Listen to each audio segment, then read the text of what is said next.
ตอนนี้ก็ไปเอาหมี่มาแล้วพี่น้องเนาะยำเนาะยำรสสุกี้พี่น้องเนาะโอ้แซ่บเลยนี่เคยกินบ่น้องเพชรเคยอยู่รสนี้เป็นอะไรแซ่บรสสุกี้ได้อยู่คักได้นี่เนาะแม่โอ้สุดยอดเลยอ้าวขอบใจเลยอ้าว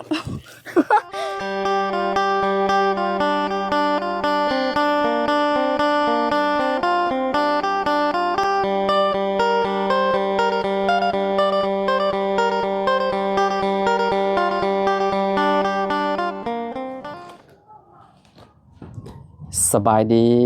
สวัสดี FC เบิร์ดสุขุสุคนเนาะบ่ว่าสิอยู่ในและก็ต่างประเทศเด้อพี่น้องเด้อเนาะมาพบมาพอกันกับเฮาคือเก่าคือเดิมเนาะอยู่ที่บ้านสกีพีนเมืองสะโปนแขวงสะหวรรณเขตเด้อพี่น้องเด้อเนาะมื้อนี้พี่น้องเฮาก็เข้ามาหาทางน้องอ่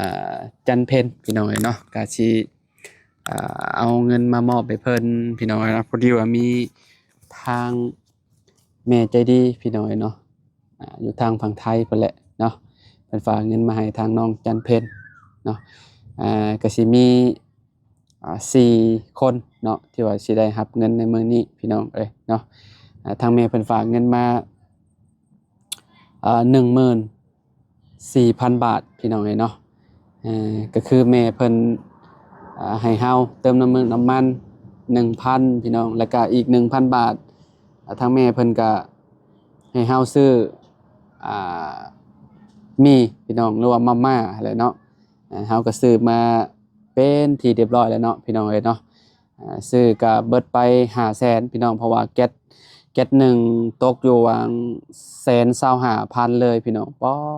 ดโตแพงพอสมควรพี่น้องเอ้ยเนาะมีก็ได้เนาะเป็นมีของไทยพี่น้องเอ้ยเนาะรสหมูสับพี่น้องเอ้ยเนาะโอ้ค่อนข้างสิเติบหนึ่งอยู่เนาะเฮาก็บ่ได้ซื้อแต่เฮิงเลยพี่น้องพวกหมี่พวกหยังนี่นะเนาะถ้าเป็นหมี่เวียดก็สิบ่แพงปานใดประมาณเอ่อ70ปลายหรือว่า80,000นี่แหละเป็นหมี่เวียดพี่น้องแต่ว่าเฮาเอาเป็นหมี่ไทยมาให้ชุมเพิ่นกินเนาะหมี่ไทยนี่ค่อนข้างสิแบบรสชาติดีเนาะแซ่บพี่น้องสิเป็นยำหมูสับแล้วก็รสสุกี้เนาะที่ว่าซื้อมาให้ทางน้องๆเพิ่นเนาะก็ลุ้นนำกันเนาะพี่น้องว่าแต่ละคนเพิ่นสิดีใจส่ำใดเนาะได้รับเงินพี่น้องเนาะทางน้องจันเพ็ญนี่ได้3,000 บาทพี่น้อง 3,000 บาทเฮาก็เอามาเป็นเงินกีบให้เพิ่นเพราะว่าเรทแถวนี้น่ะเพิ่นแลกแลกถูกพี่น้องเนาะแลกถูก 1,000 บาทนี่เพิ่นให้อยู่ประมาณ650,000เนาะอยู่นี่ได้พี่น้อง650,000กีบนึง650,000กีบพี่น้องเนาะแต่ว่าอยู่พุ่น เฮาแลกอยู่ห้านน้องต้าห้านน้องต้าเนี่ยมันสิให้เรทสูงพี่น้อง600,000กับ70,000ได้พี่น้องเนาะ600,000ได้70,000เลยเนาะถือว่าแบบได้หลายเนาะแลกอยู่พุ่นถ้ามาแลกอยู่นี่มันถูกเนาะน้องๆเพิ่นก็บ่ค่อยได้ใช้เงินบาทเนาะเพิ่นใช้บ่เป็นอยู่แล้วพี่น้องเนาะเฮาก็เอาเป็นเงินกีบมาให้เพิ่น 3,000 นี่ได้อยู่2ล้านกับ 10,000 กีบพี่น้องเนาะเงินเนาะเอามาให้ทางน้องเพ็ญเพิ่นพี่น้องเนาะแม่เพิ่นว่า 1,000 บาทน่ะซื้อมี4 กล่องไปมันเหลือก็ทางแม่เพิ่นก็ให้เฮาเอาไว้เติมน้ำมันเด้อลูกเพิ่นว่าเนาะเติมน้ำมันต่อไปเพิ่นว่าเนาะเฮาจังได๋ก็ต้องขอบคุณเนาะทางแม่หลายๆเด้อที่ให้ลูกเป็นสะพานบุญให้เนาะทางแม่เพิ่นก็บ่ได้ให้ออกชื่อเสียงเรียงนามดอกพี่น้องเนาะก็มีแต่บอกว่าแม่อยู่ทางฝั่งไทยเนาะขอบคุณหลายๆเด้อแม่เด้อที่ให้ลูกเป็นสะพานบุญให้เนาะก็ขอให้แม่อยู่ดีมีแรงเนาะความเจ็บบ่ให้ได้ความไข้บ่ให้มีปรารถนาสิ่งใดก็ขอให้ได้สิ่งนั้นเด้อแม่เด้อเนาะนอนหลับให้ได้เงินหมื่นนอนตื่นให้ได้เงินแสนบ่ว่าแม่สิเฮ็ดธุรกิจหยังค้าขายหยังก็ขอให้เจริญในหน้าที่การงานตลอดปีตลอดไปเด้อที่แม่บ่สบายในตอนนี้ก็ขอให้สวงให้เศร้าขอให้หายไวๆเด้อแม่เด้อเนาะที่ขาดบ่ได้ก็พ่อแม่พี่น้อง FC ทุกๆคนนั่นแหละ เนาะที่เป็นกำลังใจให้เด้อพี่น้องขอบคุณหลายๆเด้อเบิดสุขุสุคนแหละเนาะฝากกดไลค์กดแชร์แล้วก็กดติดตามเนี่ยเด้อพี่น้องเด้อเนาะไปบัดนี้เดี๋ยวไปหาทางน้องจันเพ็ญเพิ่นพี่น้องว่าน้องเพิ่นอยู่เฮือนบ่หรือว่าแนวใดเนาะผู้และเฮือนเพิ่นบ่แหละพี่น้องโดยไปพี่น้องเอ้ยเนาะมาเฮือนมาซานน้องเพ็ญเพิ่นก่อนเนาะโอ้เอาน้องบ่มื้อนี้เนาะสบายดีสบายดีบักละ สวัสดี มาชวนโอเคเอาขออนุญาตหน่อยเนาะฮ้อนพี่น้องเอ้ยเนาะ แม่น เฮ็ดหยังอันนี้ บ่ฮู้ กินได้บ่ เห็นเบื่อ โอ้ขาวงามมาเลยพี่น้อง คนขาววันนี้นี่คักได้เนาะเป็นหยังคือได้เอาน้องมานี่แม่ไปใช้ รับจ้าง แม่ไปรับจ้าง โดย เกี่ยวข้าวไผ จักไปเกี่ยวอยู่บ้านอื่น อยู่บ้านอันนั้นบ้านหยังห้วยลุงบ่อยู่พู้นแถวนั้นพู้นแถวเทิงพู้น เกี่ยวข้าวหยังข้าวให้บ่หรือข้าวนา เขาให้ติ อืม ไปกับน้าสาวน้องเด้ บ่ โดย บ้านใดนะจะว่ากิน จักบ้านหยังแหละบ้านห้วยลุงจักบ้านตาแหประมาณนั้นแหละ บ่อนหอยลุงบ้านตัวแห่ โดย บ้านตะแห่บ่ อยู่แถวเทิงนั่นโดยน้องก็บ่ฮู้บ้านใด เออ เอาน้องอยู่เฮือน หม้อฮ้อนบ่ ฮ้อน พากันอยู่ทางเฮือน โดย มื้อนี้อากาศแบบสุดยอดเลยพี่น้องเอ้ยเนาะอบอ้าวแบบ โคตรฮ้อนเลย 2-3 มื้อนี้ แม่นร้อนเกินฝนบ่ตกแต่ว่าแดด แม่น ครึ้มอยู่ได้คาดการณ์ว่าจะว่าสิตกก็บ่จะท้องฟ้าน่ะฮะเด้เมฆน่ะเป็นก้อนๆเลยเนาะกินข้าวแล้วไปหึ ยังบ่ได้กิน ข้าวเที่ยงได้ โดย เอาเป็นหยังคือบ่กิน บ่มีอาหารกิน บ่มีอาหาร โดย ปกติน้องก็บ่ค่อยได้กินข้าวนะ น้องเด้ซะน้องเจ้า น้องกินแล้วก่อนแล้วเมื่อกี้นี้ อืม แต่น้องยังบ่ได้กิน อืมน้องยังบ่ได้กิน เฮานี่ยังบ่ได้กิน น้องนี่กิ กันนั่นแห แล้ ละ ว เจ้าหั่นแหละน้อง โดย เออได้ข้าวเท่าใดปีนี้ เอ้าได้10เป๋า ตอนข่อยเข้ามาตอนนั้น แม่ เจ้าแล้วบ่ โดยแล้วแต่โดนแล้ว แล้วเนาะ โดย จนลืมบ่ได้เข้ามาหาน้องเพชร จะได้ พี่ กิ น้อน ง เบิดแล้ว เจ้าสิเบิดแล้วเจ้าสิหา แม่ ซื้อเงินซื้อใหม่เลยติ แม่น อืมพี่น้องเอ้ยเนาะมันข้าวกินของมื้อก็เบิดแล้วติ โดย มันยังคือค้ำไว้แบบนี้เฮือนน้องบ่น้องเพชร อันใด เฮือนเจ้านี่แหล้วคือค้ำแม่นแบบนี้บ่ค้ำแต่โดนแล้วบ่นี่ โดยแต่โดนแล้ว เออเฮ้ยเฮือนเพิ่นก็ยังคือเก่าคือเดิมพี่น้องเอ้ยเนาะนี่แหละวิทย์หน้าพ้นแล้วก็หนาวบาด แม่น ลมพัดวุ่นๆเข้ารีโนเวทใหม่คือสิคักอยู่นี่เนาะแต่ว่าใส่ไม้พาเชล่าเนาะ โดย ใส่แอมไม้พาเชล่าพี่น้องเอ้ยเนาะคักแล้ว นี่ค เฮือน น น้องเพนเนาะอันนี้เฮือนครัวเนาะคันว่าเปลี่ยนใหม่กันเบิดหลายล้านเติบอยู่พี่น้องเอ้ยเนาะไม้พาบ่ได้หัวแล้วเฮือนเพิ่นบัดนี้คักแหละเนาะนอนสบายเลยพี่น้องเอ้ยวิทย์หน้าพ้นแล้วก็บ่ปานใดแหละเนาะ โดยถึงฝนตกก็บ่ฮู้ว่า จักโมงก็จะเอามา ประมาณ 4-5 โมงแรง แช่โมงแรงพุ่น โดย เอ4-5 โมงแรงกับเบิ่งตอนนี้จักโมงแล้วบ่หากับบ่าย2 โมงปลายฮ้อนอะไรได้พี่น้องเอ้ยวันเท่าใดเด้กับเจ้าจ้างทางนั้น วันละแสน วันละแสนกีบ โดย อืม โดนแล้วบ่ได้เห็นเบาลาวฮักก็เห็น บวยว่าโดนบ่เห็นค่อย โอ้โดนแล้ว แม่นบ่ โดนเทื่อได้เห็น บ่ได้เข้ามาเด้บ่ได้เข้ามา แม่ เฮือนเจ้าเด้เฮิงเติบแล้ว ประมาณเดือนหนึงแล้วบ่ได้ถ่ายน้องเพนพี่น้องเนาะเพราะถ่ายอยู่มื้อนั้นน่ะไปจะไปเฮือนน้องหลาเด้ไปกินชมมาเด้เห็นกันตอนนั้นแหละแต่ว่ามาถ่ายเฮือนเราบ่ได้มาพี่น้องเนาะบ่ได้มาโดนแล้วเนาะอันนั้นน้อง สาวอีกอันน่ะเนาะ แม่น2คนนี่แหละน้องอ่ะ วัยรุ่นสปปลาวยังบ่ได้เข้าโรงเรียนหรอวะ 5 ปี 5 ปี ลูกเคยลื่นอยู่ลูกเราลื่นอยู่ประมาณ2 ปี อันนี้3 ปีอันนี้3 ปี โอ้สำคัญกับลูกคอยละ3 ปี 3 ปีเต็มบ่ 3 ปี 2 เดือน 2 เดือนคือกันนะก็ได้ผู้ชายพี่น้องขี้ดื้อเด้ลูกคอยนะบ่ได้ว้าว อันนี้ก็คือการนั่นแหละ สุดโหดเลยเรื่องขี้ดื้อนี่บ่มีไผเทียบแล้ว ใครแต่บ่ออกทางเฮือนติดทาง ระวังดีมากคนทาง นี่ อันตรายได้เฮือนไกลทางเด็กน้อยเฮงมากซ้ำกับรถนะพี่น้องเอ้ยโอ้ยเนาะต้นมะพร้าวต้นนี้คือหย่อลงแบบนี้เนาะ นั่นแหละ มัน ตายเลย ตายแม่น มีหยังกัดมันนี่ด้วงดัน ตอน แหละ ฝนตกแห้งนั้นพอน้องบอกว่าฟ้าผ่าเห็ดฟ้าผ่าลงมาใส่ สายมันถือว่า ตอนฝนตกแห้งนะฟ้าผ่าเห็ด โอ้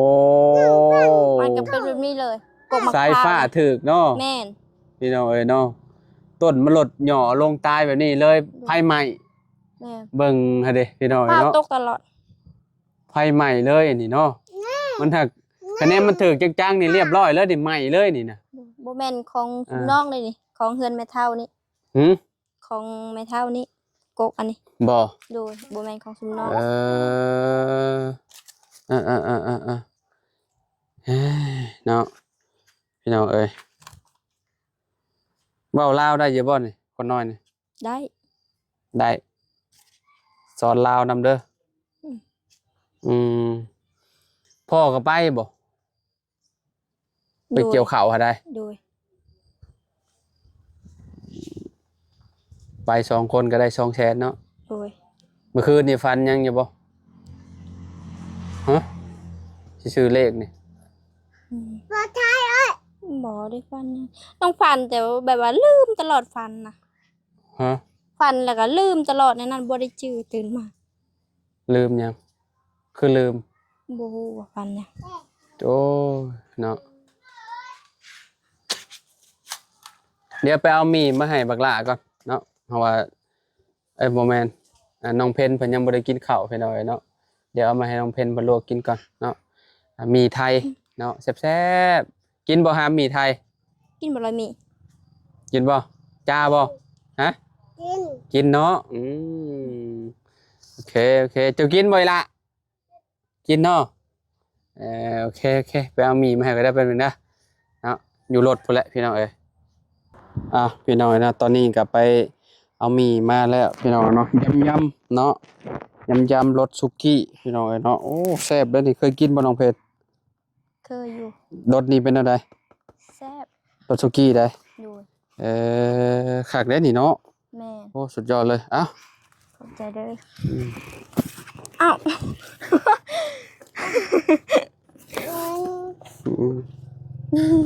มีหยังกันน่ะเงินไผน่ะบ่ฮะ อ๋อบ่เว้านั่นเหรอ เงินไผล่ะบ่ บ่เว้า บ่แม่นติเงินข่อย เงินบ่าวเอาให้กว่านี้บ่เบิ่งเลย เด็กฝึกสอนเพิ่นนะเนาะเวลาเพิ่นเว้าเพิ่นหยังนับเบิ่งดูเท่าใดอ่ะ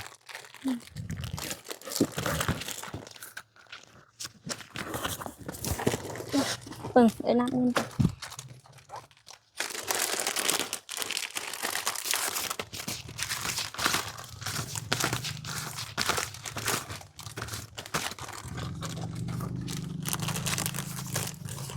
น 1 ล้านจับดีๆได้ลมพัดไปได้ฮะนั่นเด้ ปานนี้เอา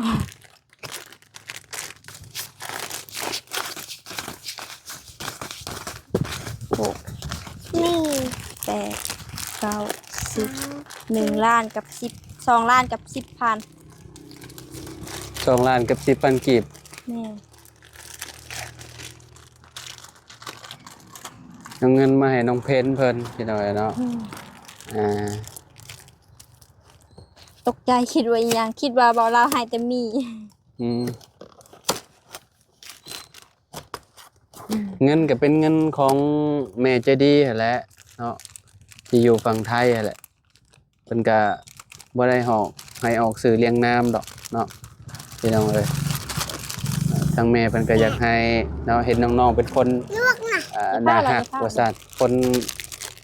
แบบว่ามีน้ำใจหั่นน่ะเนาะตะกี้แต่ก่อน FC คือสิฮู้อยู่ดอกเนาะเวลามีเวียกมีงานก็ทีมงานของชุมเพิ่นน่ะไปซอยตลอดพี่น้องเนาะอ่า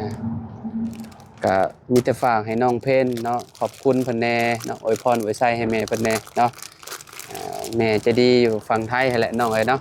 โดยอวยพรให้เพิ่นเลยเด้อขอบคุณเพิ่นแน่ โดยขอบใจแม่ใหญ่ใจดีเด้อฝากเงินมาให้น้องขอให้อยู่ดีมีแห้งความเจ็บอย่าให้ได้ความขายอย่ามีปรารถนาสิ่งใดขอให้ได้สิ่งนั้นขอให้ร่ำขอให้รวยอายุมั่นควรยืนเด้อสาธุบ่าวลาวคือกันเด้อขออยู่ดีมีแห้งความเจ็บอย่าให้ได้ความขายอย่าให้มีปรารถนาสิ่งใดขอให้ได้สิ่งนั้นสาธุ โอเคขอบใจคือการขอบใจละลายๆเนาะดีใจอยู่บ่ได้รับเงิน ดีใจบ่ฮู้โตเลย บ่ คิดว่าบ่าวลาวสิเอามาให้มีซื่อ อืม เอามาแต่อันนั้นพี่น้อยเนาะเอาเงินใส่มานำกล่องมีหั่นแหละเนาะทางน้องเพิ่นก็บ่คิดว่าสิมีเงินนำบ่ซั่น ๆแม่น อืมเงินก็มีแต่เอาไว้ไปใช้ในยามจำเป็นหั่นแหละเนาะพี่น้องเอ้ยเวลาเจ็บไข้ได้ป่วยเนาะคนเฮาบ่ฮู้ว่ามื้อใดเอ่อสิป่วยได้พี่น้องเวลามันอยากป่วยก็มันก็บ่ได้บอกอีกปุ๊บปับแล้วเด้พี่น้องเอ้ยเนาะเงินนี่ก็สำคัญแฮงเลยแหละเนาะถ้าว่าบ่มีเงินก็ไปหาหมอก็บ่ได้อีก แม่น ยังได้ยาเม็ดหนึงก็10,000นี่ก็โยถ้ามันบ่มีก็บ่ได้ได้ยาเม็ดหนึงก็ได้เนาะอันนี้ยังว่าคันว่าเฮามีเฮากับนี่แหละเก็บเมียนเนาะยามเพิ่นให้เนาะพี่น้องน้องเพนเพิ่นก็มื้อนี้บ่ได้ไปทางใดอยู่เอาน้อง เอา เพิ่น น้อ ว่าง เนาะ ด้วย เลี้ยงน้องอยู่เฮือนพี่น้องเอ้ยเนาะ